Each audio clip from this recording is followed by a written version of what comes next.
good. And if they can protect Aaron, then you've got that opportunity to turn Aaron Rodgers loose, to protect him, to do all you want to do with Breece Hall, with obviously Garrett Wilson, uh, and they're still waiting for Mike Williams to come off the pup list, and he's going to be I think a very fine addition once we get to see what he's got.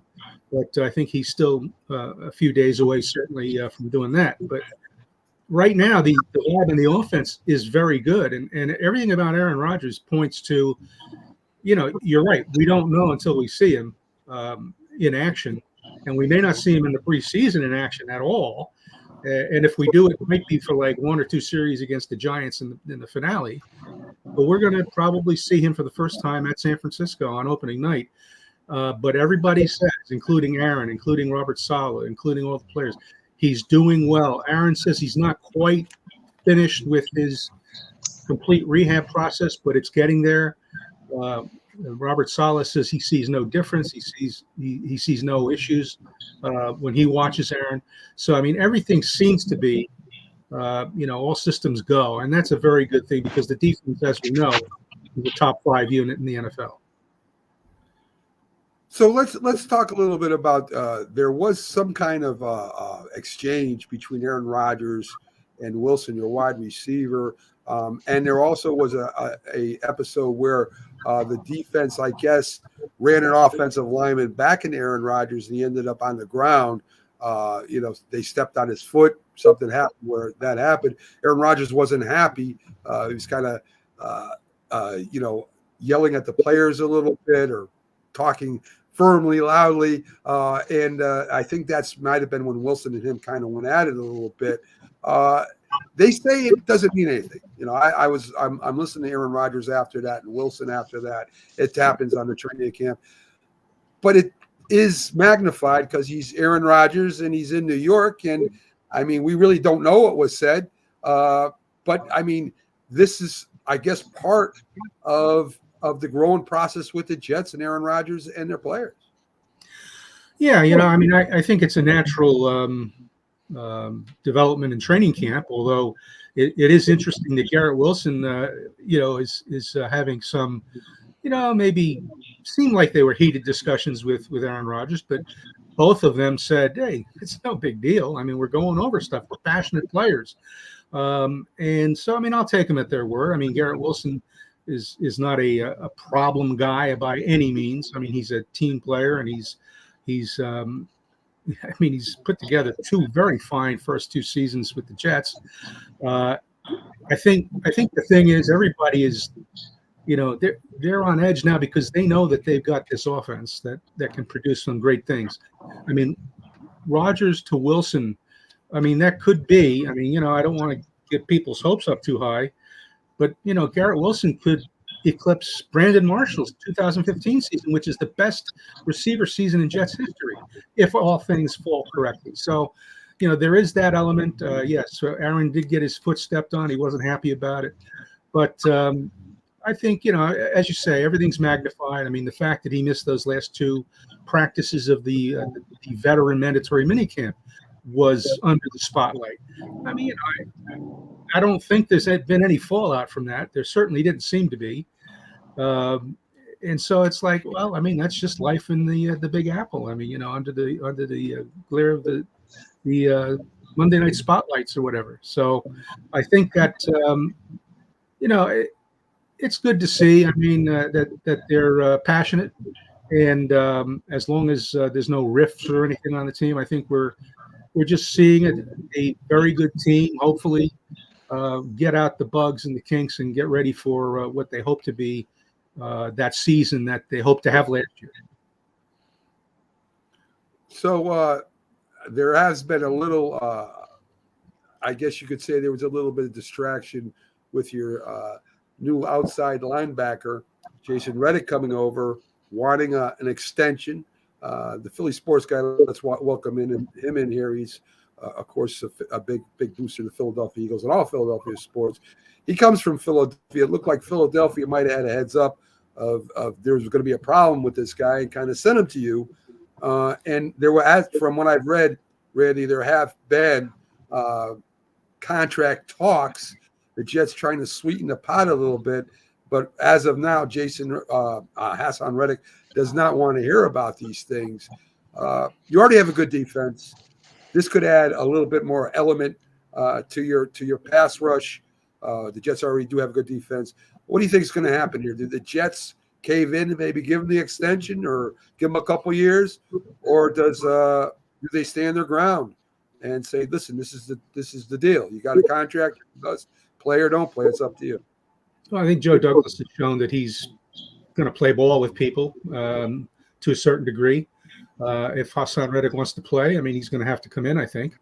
I don't see that the trade would be like nullified or anything. I mean, this is a good thing for the Jets defense, and it's unfortunate that Hassan's not here yet.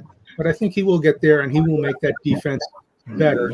You know, they lost John Franklin Myers in free agency, and Carl Lawson was cut or let go, let's say, to find another team. They can use that edge rusher presence, but they've got Jermaine Johnson. They've got a Will McDonald who they're hoping will make the leap in year 2 that Jermaine Johnson did last year to become a Pro Bowler. And so, I think there's a good feeling that Hassan, come on in, because this is a very good defense. You'd like to be a part of it. We need you. You need us. Let's get it. Randy, I think it might be a situation with Hassan Reddick. He's a veteran. Maybe he just doesn't want to be at camp. Maybe he's thinking, I'm going to sign about a week before the season. I'm going to keep in shape. I'm going to be ready. I don't want to go through the rigors of training camp. So he's negotiating, so understanding, look, the Jets will probably tweak my contract a little. If I lose a little in fine money, as long as they guarantee my money for the season, which I think the Jets would ultimately give into for this season, maybe guarantee his money because he doesn't have a guaranteed contract right now. He'll show up right before the season begins. I think he doesn't want to be there kind of by design, not because he's upset. That's been known to happen in the NFL, right? So, I mean, that could be a part of it too. But I think, the upsides for both parties is just too high. I mean, he's going to get paid at some point. I don't know anything about the machinations of the negotiations that are ongoing, but I've heard they are ongoing.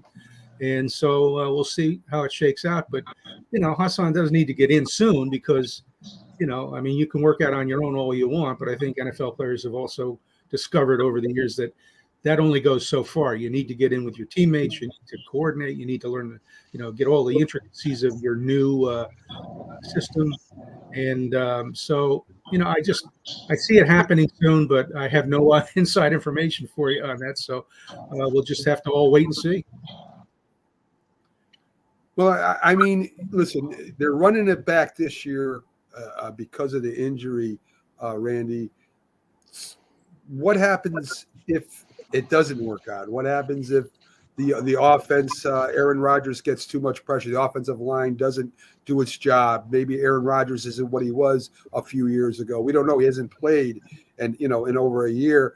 And it just goes 7-10 again. Say they have a losing record or they don't make the playoffs. I mean, what do you think happens next? I know you work for the team. You don't want to speak bad about anybody there, but the Jets are going to have to consider some different options if that happens, because that's going to be the third year in a row that they finished below 500. That's right, and that would not be in the Robert Saleh resume, because he had two. I think they were 2 losing years, but they were 2 so-so years with the Niners as their coordinator. And then year 3, they took off. So the defense is certainly on schedule, but the offense and the team has not gotten there yet. So there will be that pressure. But, I mean, I think Robert Saleh can handle it. I mean, I don't think he's going to, spit the bit here because the team gets off to a bad start or they don't make the playoffs. But then it's going to be up to Woody Johnson and the Jets hierarchy to say, all right, what's the deal here? I mean, are we still good with Robert and with Joe Douglas as the GM? I mean, Joe Douglas has had some very fine moments, and then there's some, acquisitions that haven't worked out as well. But I mean, I think he's done a very good job in in retrospect, I mean, just looking at the 2022 draft, I mean, that was phenomenal. I mean, they're going to feed off of that for many years, hopefully. So I don't really, again, have any inside information. I mean, I'm not hearing any vibe, any rumblings or anything. I think Robert Saleh is a good coach, and I think he could survive another season as long as there are reasons for what happened. And last year's reasons were definitely the offensive line's health and just a lot of situations. Zach Wilson's issues, and then the backup quarterback, Aaron Rodgers. Those seem to have been cured. So, I mean, I think everybody is saying, all right, listen, the NFL, you're hired to be fired, but let's take one day at a time, 1 week at a time. And I don't think there's any hesitation in anybody on the Jets right now. They feel quietly, I think a little more quiet this year than last year, because there was a lot of vibe last year. This year, the NFL is rewarding them with even more primetime games. I guess it's a reward, but sometimes it's not.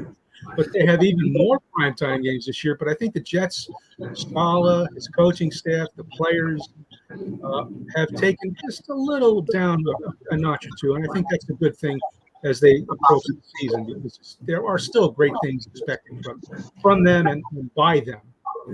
You make a great point, Randy. Last year, the expectations were anything short of the Super Bowl would be a disappointment.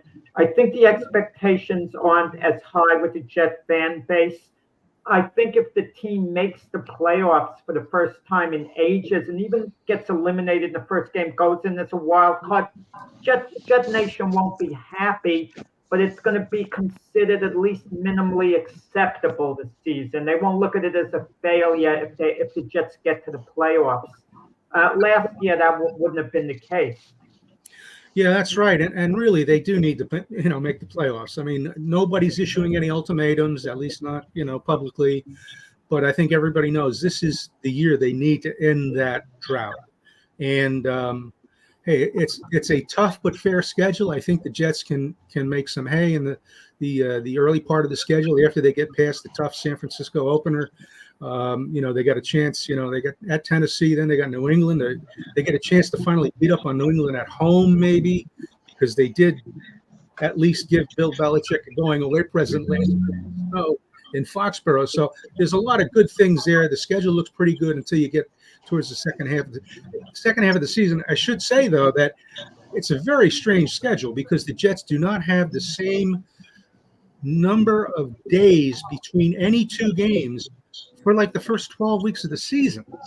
If you wanted a calm, a predictable schedule where you could, set things out and do it the same way every week and approach games that way, that's fine. Every week, the Jets are going to have a different schedule to get ready for either a Monday night game, a Thursday night game, a Sunday night game, the Sunday morning game, at least here in London. So there's a lot of things that are certainly in the way, but I think it's, like I said, a tough but fair schedule, and I think the Jets can't, if they're the team that they think they are and that we seem to be seeing so far in the preseason, they're a team that can handle this and end that playoff drought. I just want to say one thing, then I'm going to be quiet for a little while. Game one, they play the 49ers, the Jets. And the feeling is, okay, we'll lose game one. That's a tough game. San Francisco. We'll win game two at Tennessee, and then we'll get to be rolling. Can you imagine game one at San Francisco? Aaron Rodgers lights it up. The Jets beat the Niners. You know the level of excitement that's going to be created with the Jet fan base if they actually beat the 49ers game one and Rodgers looks like his old self. Yeah, I mean, that's what it's all about. I mean, right out of the gate, the Jets are going to be tested, but there's no reason they can't feel like they can go in and compete. I mean, it's going to be a tough venue. But, Randy, Jack is a huge Jets fan, so that's why he's saying that. But the only thing I want to remind Jack of and all the Jet fans is Rodgers does not have a great history with the San Francisco 49ers. I'll tell you that right now. And Jack has even mentioned maybe he's not starting Aaron Rodgers for game one, just because he might get hurt. So anyway, Randy, thank you for coming in. We're going to let you go. Great insight. Handled all the questions really well, and we'll have you back on if you're available. Maybe we'll get you in maybe for week 1 or after the. Go ahead, James. You got a question? Yeah, just one question. What's considering you mentioned that the offensive line has been revamped and is solid now? What are your expectations for Breece Hall having a breakout year this year? Well, I mean, Breece Hall has done everything that you could hope for and more so far, except got hurt in his rookie season. I think it was game 7 in Green Bay, or was it Denver? I forget. But last year, he actually was kind of on a pitch count early, and he still produced at a very high level.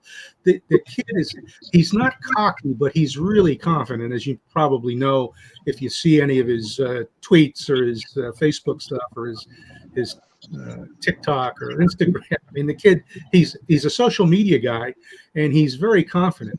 But he has shown the ability. I mean, he had 1,500 yards from scrimmage last year. He almost got to 1,000 rushing, didn't quite get there. He led the NFL backs in receptions and receiving yardage. He has, I think it's 6 70-yard plays already in a year and a half with the Jets, which ties the franchise record for a career. And he's only starting year 3, actually year 2.5. So, I mean, everything about this kid is just, it seems like he is, he's the next, whatever, Curtis Martin, Freeman McNeil, can he get there? Well, those are tall, buildings to scale. But I think that he's got the ability to become one of the best running backs in Jets history if he can stay healthy. And, as long as he's confident but not cocky. And so, yeah, I like what he can present this season, especially as Aaron Rodgers seeks to play off of him with the passing game, and then also use Breece Hall and Braylon Allen and Isaiah Davis, the guys, the rookies that they brought in, and others in as receivers and not just as checkdowns. They'll be in the receiving game as well. So I think, yeah, I mean, I love the potential and season ahead for Breece Hall. Yeah, listen, it's a 3-team race in the AFC East this year. Buffalo, Miami, you guys. I think you guys have a really good shot at winning the division this year. With Buffalo hurting a little bit, Miami seems to have problems in cold weather at the end of the season. So I really think you guys got a really good chance, and this might be your big shot. I don't agree with Jack and you so much that they just have to make the playoffs. I think this is a Super Bowl team, and I think if they don't get at least an NFC Championship game, a lot of Jet fans are going to be upset. But, I mean, 7-10 for the last 3. You haven't been in the playoffs in a while. I mean, I think you guys will at least get there for the playoffs. I expect big things out of the Jets this year. I really do, with the team you guys got defensively and offensively, and with a healthy Aaron Rodgers. And like I said, Tyrod Taylor is one of the better backups, I think, in the league. So I expect you guys will do well. So, Randy, again, go ahead. Go ahead, Randy. No, I was just going to say, I agree with you that they do need to go further, but they need to get there first. So, I mean, I'll take the drought ending, and then let's see what damage they can do from there. And I think it can be considerable, but it's the NFL, so we'll see how all the chips fall, and if the health remains good, and Aaron Rodgers is not icing his Achilles down because all of a sudden it's got some irritation. Hopefully, none of that happens, and they move all the way to where they want to go, which is New Orleans. Well, that would be outstanding. Randy, again, thanks for coming in. We'll definitely get back in touch with you, talk to you before the season or after the 49ers game would be excellent, just for you to take a look at that. Maybe we'll definitely keep in touch and see when you're available, Randy. Thank you for coming in. I really appreciate it. Yeah, don't call me on Tuesday after that game because I won't be awake. Okay. We'll do it. We'll do it then. All right. Sounds good. Have a good one, Randy.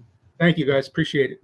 All right, folks. So we brought you a little AFC right from their PR department with the Jets. And, of course, the Jets are expected to do big things. Welcome in again, Philly sports guy. Pags, glad that you made it in this week, Pags. Glad to see you. Let me get your thoughts. You were quiet, which I was surprised during the interview. I saw you roll your eyes a couple times. What do you think? What do you think about the Jets? I mean, listen, Randy Lang is close to the team. He's he's a part of the PR machine over there. He's very good at what he does, and he's very honest. I mean, he was very honest about some of the questions I asked. He didn't backpedal any question I really asked him. Of course, he thinks the team's going to do good, like every front office would. I mean, what do you think about the Jets' chances, Pat? I think that it's going to be a more difficult year than everyone thinks. I feel like that the pundits that are picking them to go to the Super Bowl are really, really doing pie in the sky stuff with them. I kind of think that they are second best in that division, and and if they do make the playoffs, I see them maybe winning a game. I don't see them in the Super Bowl. I don't think that they have a strong enough offensive line yet. And I think that's going to still be the biggest Achilles heel for that team. You got Aaron Rodgers. I mean, they've already had a problem where they stepped on his foot. It's like at that point, it's like, well, maybe you should have fixed the one thing that really needed to be fixed, and that was the offensive line. And you didn't do it. So now you're going to. Pax, well, who you know about on the Jets, Hassan Riddick, an Eagle all those years, he's holding out. You know his personality better than we do, or you'd have a better idea based on his history with the Eagles. What's the deal with this guy? Is he an eye guy? Is he a prima donna? Is he a team guy? What can we expect moving forward with the Jets with Hassan Riddick? I guess to quote many singers just getting ready for to go out and perform me. I think that was the problem with him in Philadelphia. I think it didn't take very long to fester, and now he's kind of done the same thing in New York. And listen, the NFL's a tough business. You got to get your money when you can.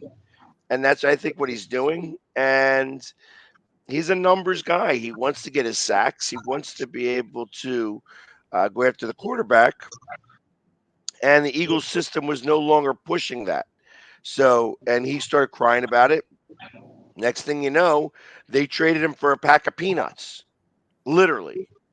And for somebody with that much talent to get traded to anybody for that small amount, with the guy who's got that much talent, I think speaks volumes. Yeah. I listen. I would agree with that. The Buffalo Bills. We keep saying their window is going to close.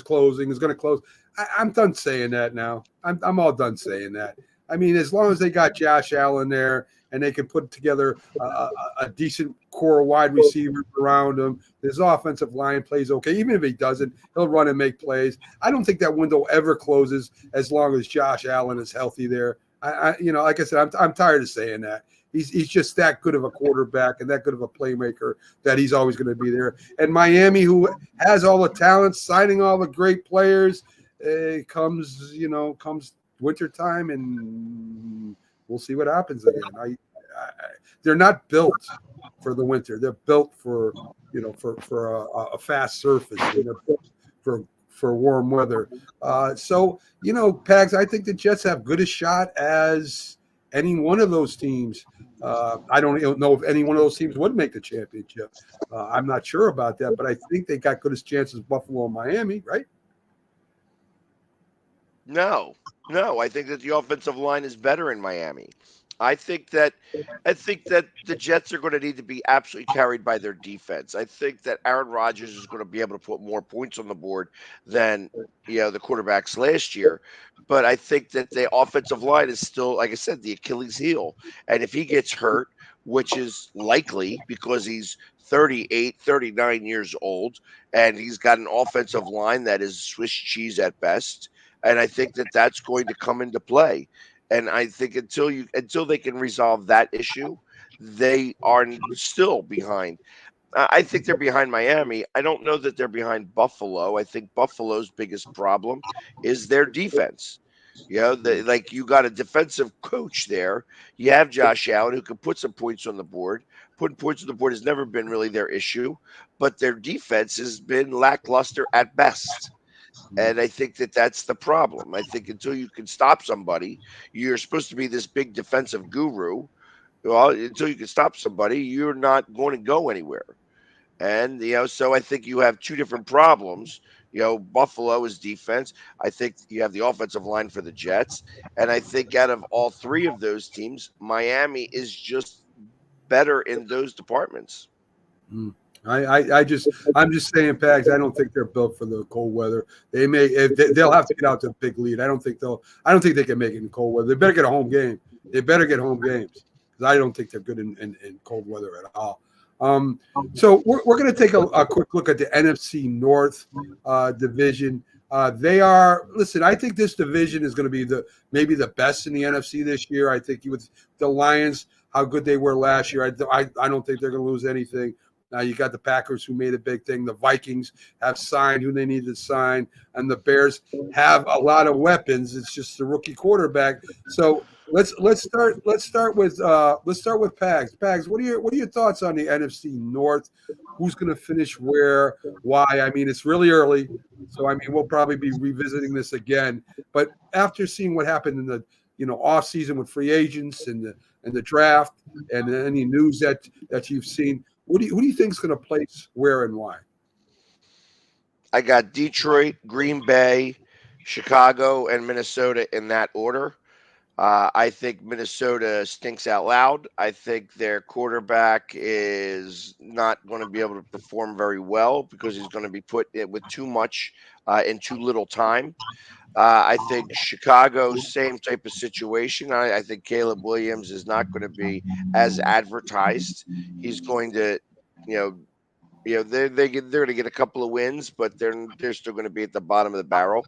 I think you got Green Bay. You have a quarterback over there who had 6 really good games, but that will take a step back from those 6 games initially, and then as the season goes on, will get better.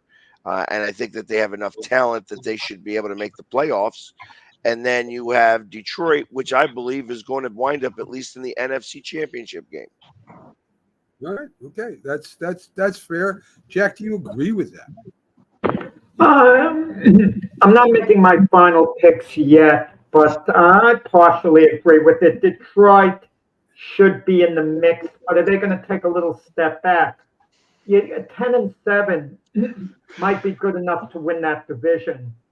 And are the Lions going to take a step back and be a 10-7 type team? When you lose the way they did in the NFC Championship game, when you're that close to the Lions going to the Super Bowl for the first time in their history, you let that type of lead get away.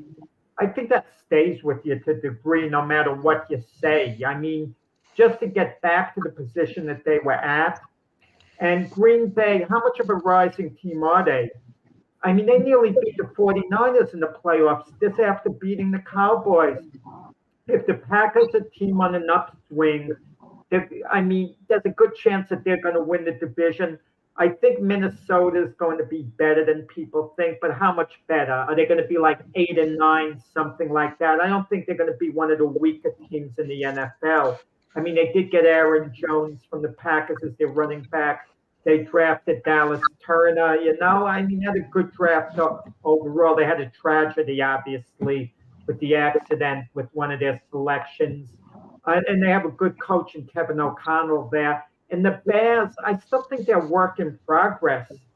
I know they're strong, with the weapons they put around Caleb Williams. But something about the Bears, they're kind of like still learning it as they go along. So I don't see them right now really being a threat to win that division. James, what are your teams in order and why? Okay.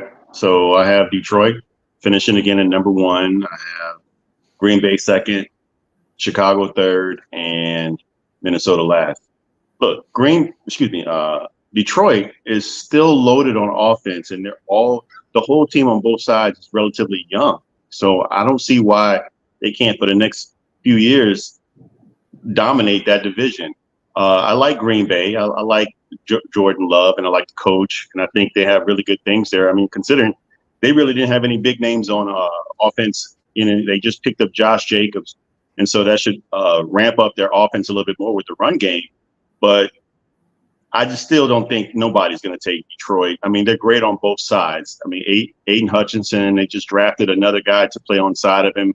I forgot the guy's name, but man, I can't see anybody in that division taking them out again. And the quarterback's got experience, and he's just got him a new contract along with Amon-Ra St. Brown, got him a new contract. So they're all motivated. I mean, then you have a running back in Jahmyr Gibbs, who's just really, to me, he's like the next Christian McCaffrey coming. He can run and he can catch out the backfield. He's pretty fast. Chicago, I think we're underselling Caleb Williams a little bit. I think the guy, they're putting some things around him to get him a good start. I kind of agree with Jack. Maybe 7 wins or 6 or 7 wins in that area to start off. But I think that's the start of the future there for their team. And Minnesota, there's still way too many questions, particularly at the quarterback, and a lot of missing pieces. They got Justin Jefferson and the other wide receiver, but I just don't see much going on there. There's just a question, too much of a question mark at quarterback there. Let me ask you a question. All right, now, and all of you guys, right? We have the Bears finishing ahead of the Vikings, and I don't know. I think it's going to be pretty close. I have a lot more faith, believe it or not, in the Vikings starting quarterback than I do Caleb Williams. I just do. He's got experience. He's Sam Darnold has been around the league. He did okay. He got hurt. He was starting for Carolina. He played a couple of games for San Francisco, looked good. Caleb Williams, we just don't know. I mean, I don't know how much to impress this on people. He hasn't played a game yet. And while he was talented somewhat in a weak division in college, he threw almost as many. I mean, he threw a lot of interceptions when he played good teams. He couldn't beat good teams, and that's not all his fault. That's USC too. I mean, we're talking. They're talking like Caleb Williams is going to be the next Aaron Rodgers. They're already starting to try to compare him to that. I don't get it. I mean, I just don't get it. I know he's got good weapons around him. So do a lot of quarterbacks.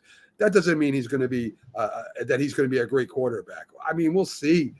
I still think Green Bay's a big question too. I mean, they had a great end of the season. There's a lot of teams that had great end of the seasons and put together 5 or 6 good games, but they didn't get the job done. I don't know how good Green Bay is. I know Detroit's a good team. I saw it last year. I know they're going to be good this year. They got a outstanding, motivating coach there. They got a good defense and a good offense. I don't see why the Lions don't win that division. The rest of the 3 teams, I got question marks on. Even with I got question marks on all 3 teams. I don't know. I know the Lions should be in first. Probably Green Bay, and either the Bears or Vikings are going to finish 3rd and 4th. So I mean, honestly, that's where I think they end up falling out. So anyway, a little bit about the lawsuit. The NFL did appeal the lawsuit for Sunday Ticket. They did win the appeal. So right now it's up to the plaintiffs, all the businesses, and all the individuals that filed a lawsuit to appeal that decision. The judge found out that 2 witnesses I guess he didn't feel were viable, or whatever the question may be. Let's bring on Sonia. She's running a little late, but we'll bring her in anyway. How you doing, Sonia? Glad to have, at least you made. Guys, I've been trying to log on since 9:05 mobilely and could not, so I had to wait till I got back to my destination. I'm so sorry. I had a baptism this morning of my nephew. So hi, everyone. That's okay. Pags, I want to get you in here a little bit more. Any Philadelphia Eagle news? We'll have time to talk about some of the big things that happened over last night. Any Eagle news that's concerning you, or that the last thing I saw was the retirement of one of your great defensive linemen. I haven't seen anything coming out of the Eagles camp. No, I don't have any news. I actually have more news about the Seahawks, since I went to their practice yesterday. There you go. Because I happen to be in Seattle, which is why I look like I just woke up from going to sleep because I haven't slept much at all. It's way early here, so I went to their practice yesterday, and it was kind of interesting going to another team's practice that you don't really care about. So it was like they are very shoddy at best, and very undisciplined. I felt that the referees were allowing them to practice and trying their best not to throw flags at every play. And there were a couple of skirmishes that happened. Now, this is a public practice, and you're having skirmishes on the field. That tells me that there's maybe a little bit of dissension in the locker room, because it was two specific skirmishes that wound up making like guys running from the sidelines going in to, get into the fray. It was almost like a baseball game where benches were clearing and stuff. So it was odd to see that, I thought, from, like I like some chippiness, but I don't, not in a public setting. You keep that behind closed doors. And the fact that these guys were doing this in a live practice with everybody watching, you had that going on, and then the Blue Angels flying above us. So it was kind of interesting day all the way around. I felt like that the Seahawks might be in a little bit of trouble. Interesting. Pags, I mean, today they let fans in the training camp for a lot of practices where a lot of time, well, not say a lot, but it's more they let them into practices than they did in the past. I mean, some coaches like closed practices, for God's sakes. If you were at George Allen or some of these older time coaches. But I think, the fights happen. And I know it's out of frustration. It's out of, somebody trying to make the team and somebody, on the bubble. They're going to fight. I don't have a problem with that. But it's interesting to me what you say about maybe the undisciplined play, the unorganization. Maybe he's a new coach, Pags. Do you think that's going to affect a lot of the team going forward over it? I think it all is going to affect. I mean, I think that when you have somebody that is as discipline based as Pete Carroll was, yes, and then you have a new coach that's coming in. He's never coached before. He's a brand new coach. He's a little bit more of a player's coach, and he's a little bit more lax on that discipline. I think that you have maybe something similar to like the Cowboys situation, where they're always being penalized. You may have as much talent as you have, but you're going to put yourself in bad situations all the time. Well, they don't have the talent that the Cowboys even have. So that's going to create wrong situations or bad situations for them that they're not going to get out of, that other teams are going to take advantage of. I talked to Bo. Well, me and Bo text each other quite a bit. And I asked him, he was at the practice also, and I asked him if Geno Smith was out there, and he said no. And I did mention that Geno Smith has to go for imaging, that he has some kind of injury that all came back negative. Okay, beautiful. Okay, good. But he still didn't practice, which I would keep him off the field too. What do you think about their backup situation there, Pags, at quarterback? They're going to put all the eggs in the basket of Geno Smith. Okay. Yeah, the quarterbacks were underwhelming at best. Okay. Like Sam Howell. Sam Howell looked like everything that you've seen from Sam Howell up to this point. And their other guy, trying to remember his name. Mars the Third or something like that. I think it's Mars the Third. It looks like he can run the ball a little bit. Yeah. But just doesn't have the eye for, like, he's going to be a run first quarterback. He's not going to get to the second read if they're getting blitzes on him and things like that. And I think that's I don't know how well of a runner he is. It's hard to tell at that practice. Well, Pags brings up the Dallas Cowboys situation, and I know we talk about it a lot. As we talked, another wide receiver gets a big contract, Tyreek Hill, and CeeDee Lamb is still sitting out there with no contract yet. Sonia, I mean, you got three players. all may be equally important. Of course, Dak's a quarterback, has a little bit more importance, I think, on the hierarchy anyway.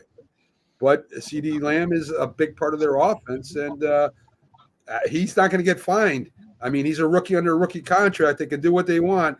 But when he signs, all that fines are gone because that's one of the clauses in the agreement between the Players Association and the NFL. So he can sit out for as long as he wants, and he's not going to get those fines going to disappear. What do you think happens there, Sonia? I have no idea why Dallas is waiting so long to solidify CeeDee Lamb's contract. Like, he really is a great wide receiver. He's a hot commodity. He's very well needed and respected in the locker room.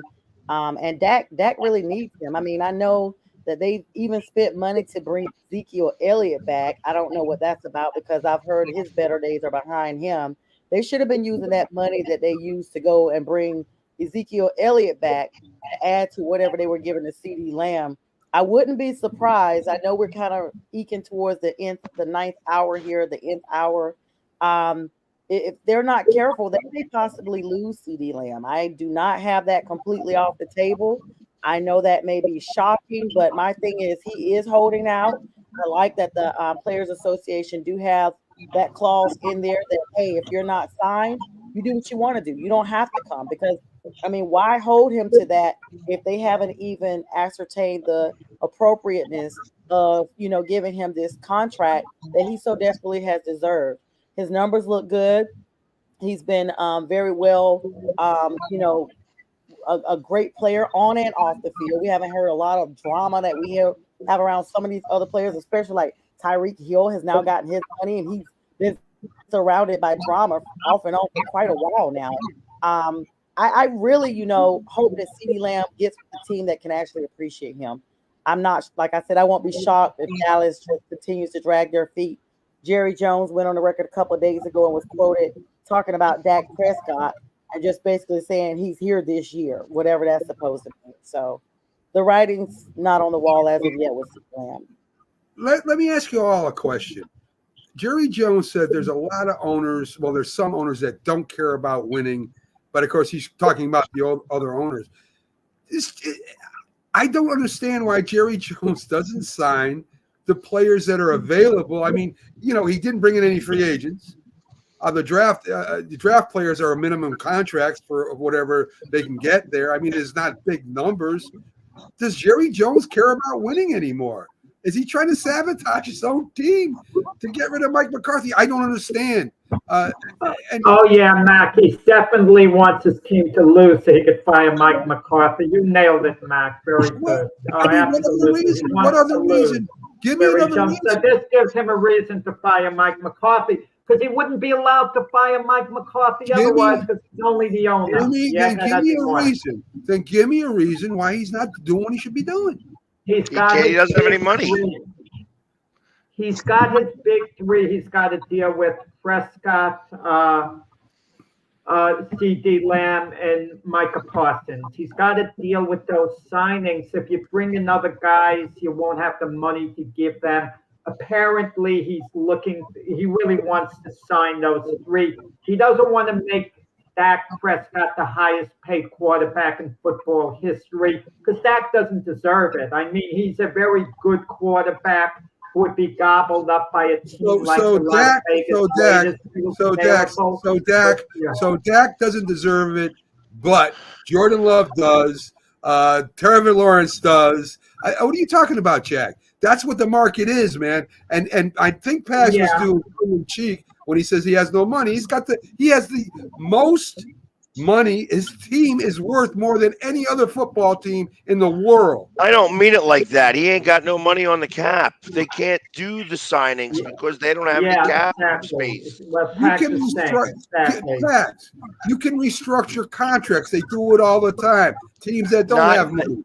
Not when you are stuck. He has got $65 million that he's stuck with cap hit on Dak alone. He's got like $20 million on Zeke Elliott, and that's not even the contract that he's here on. It's the contract from before. He's got so much weirdo dead money. So he's got dead money. Go ahead. So he's got dead money, Pags, and so do other teams. Let me ask you a question. It's what I forget what the figure is. It's $280 something million, right? That the new salary cap. 284.8. I All right. think. So you gave me about 80 million of dead cap that they have there. You're going to tell me that they can't do it? That's 80 million, just two guys. They Two can't guys. There's still 51 other guys that are still on that team that now have to deal with the 200 million. Pags, they can't do incentives. They can't do signing bonuses. They can't do what other teams do. Listen, it's not. We have one of the best capologists on our side. Howie Roseman, who works magic doing these things. But they don't have Howie Roseman over there, so they have done mistake after mistake after mistake when it comes to signing these guys, and not have had the ability to be able to maneuver money. Dak has not wanted to play the same card as he doesn't get all the endorsements that everybody else does, where all the other money's coming in so that he can restructure his contract. He needs the contract. So, I mean, and that's been sort of the problem. I think that they have been overzealous with their guys. They've given them too much money for past performance that hasn't done anything that other than get them to the divisional round of the playoffs.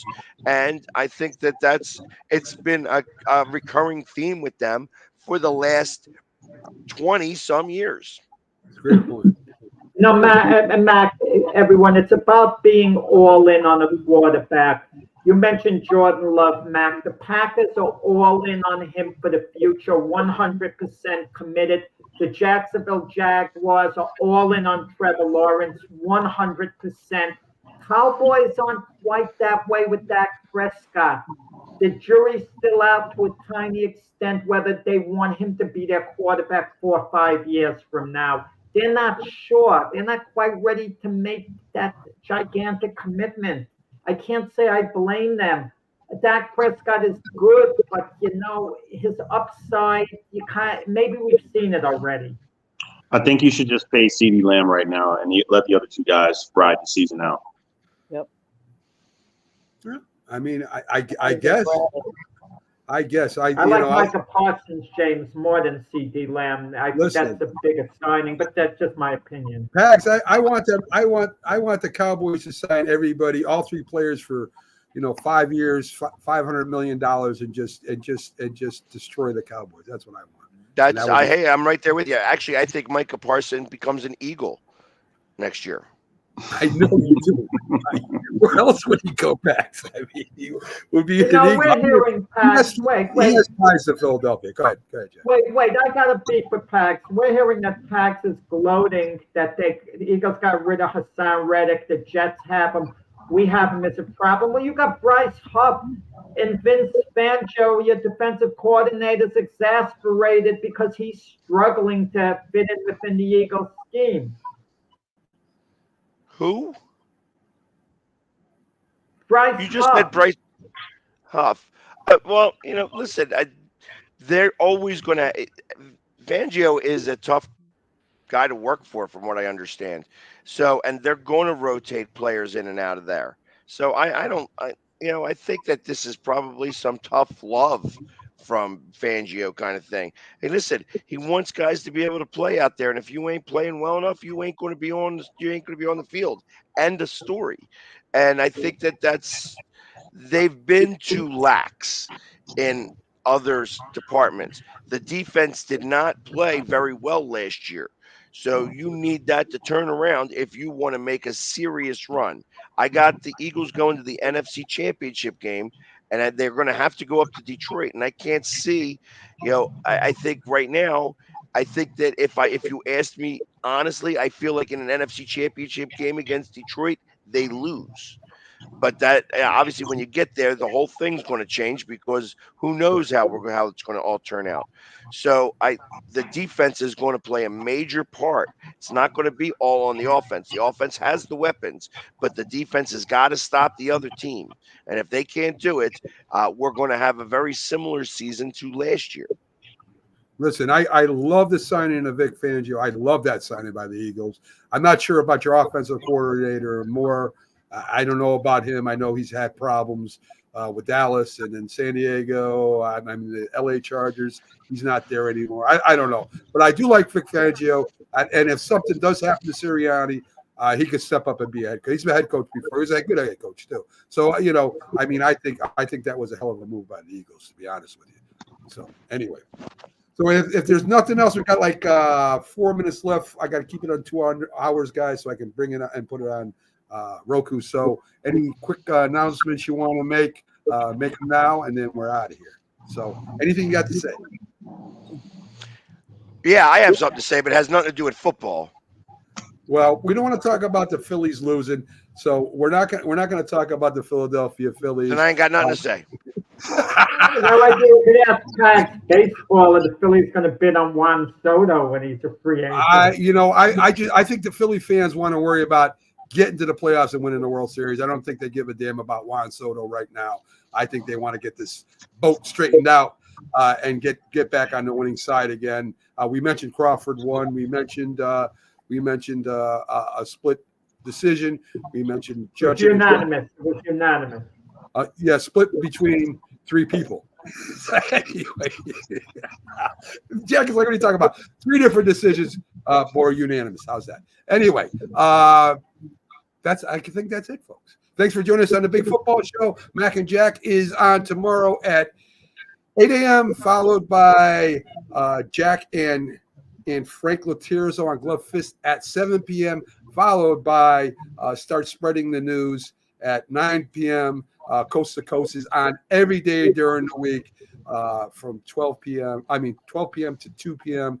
So be sure to go to Roku. Check out all our great shows over there. Guys, have a great Sunday. Thanks for joining us. And thanks for everybody that participated today. Have a great Sunday. Have a great Sunday.